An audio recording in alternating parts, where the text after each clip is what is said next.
প্রিয় চাকরি প্রত্যাশী ভাই ও বোনেরা, আসসালামু আলাইকুম। আশা করি সবাই ভালো আছেন। আমি আমার চ্যানেল থেকে আপনাদেরকে জানাই শুভেচ্ছা।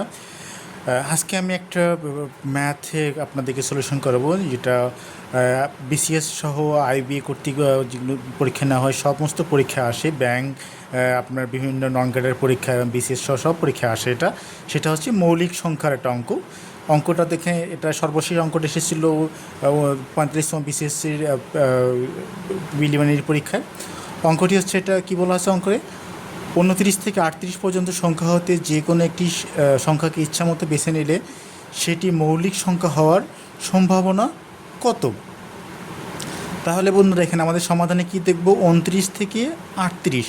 তাহলে এখানে মোট কতটা সংখ্যা আছে? মোট সংখ্যা আছে এখানে, মোট সংখ্যা কত হবে এখানে? 29, 30, 31, 32, 33, 34, 35, 36, 37, 38। অর্থাৎ কটা এখানে? 1, 2, 3, 4, 5, 6, 7, 8, 9, 10টা। তো টোটাল সংখ্যা কটা এখানে? 10টি সংখ্যা, এখানে 10টি সংখ্যা। তাহলে বলছে এখান থেকে এই 29 থেকে 38 পর্যন্ত 10টি সংখ্যার মধ্যে থেকে যে কোনো একটি সংখ্যাকে ইচ্ছা মতো বেছে নিলে সেটি মৌলিক সংখ্যা হওয়ার সম্ভাবনা কত? তাহলে বন্ধুরা, এখানে আমাদের কিন্তু কনসেপ্ট এখানে যে মৌলিক সংখ্যা, হোয়াট ইজ, অর্থাৎ মৌলিক সংখ্যা বলতে কী বোঝা হয়? এটা মৌলিক সংখ্যাটা কী? মৌলিক সংখ্যা হচ্ছে এমন একটি সংখ্যা যে সংখ্যাকে ওই সংখ্যা ছাড়া ভাগ করলে ভাগ করা যায়, বাকি অন্য কোনো যে কোনো সংখ্যা তার ভাগ করা যায় না। যেমন আমরা এই 29 থেকে 38 পর্যন্ত মৌলিক সংখ্যা কোনটা কোনটা হবে? এখানে 29, 31, আর এখান থেকে হবে কত? 37। এই তিনটা হচ্ছে মৌলিক সংখ্যা। কেন?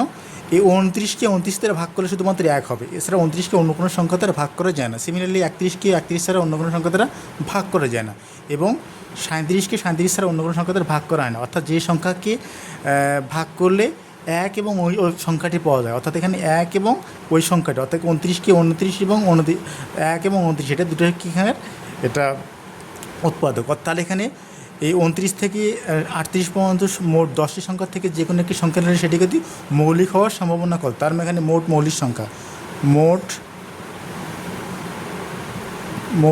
কত? এখানে মোট মৌলিক সংখ্যা এখানে 3টি। সেটা 3টে কী? এখান থেকে 29, 31 এবং কত? 37।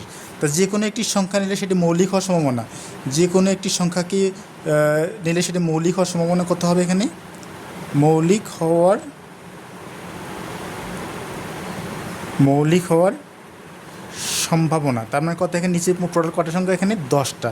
আর মৌলিক সংখ্যা কটা? এখানে 29, 31 এবং 37, 3টি। তার মানে কি 3/10। এটি হচ্ছে, অর্থাৎ 29 থেকে 38 পর্যন্ত সংখ্যাগুলো থেকে যে কোনো একটি সংখ্যাকে বেছে নিলে সেটি মৌলিক হওয়ার সম্ভাবনা কত? 3/10। অর্থাৎ বন্ধুরা, এটি হচ্ছে এই অঙ্কের সমাধান। ধন্যবাদ বন্ধুরা। যদি কোনো আপনাদের প্রশ্ন থাকে তাহলে কমেন্ট সেকশনে জানিয়ে দিন, এবং একটা লাইক দেবেন, আর যদি আমার চ্যানেলটিকে সাবস্ক্রাইব করতে ভুল করবেন না। ধন্যবাদ।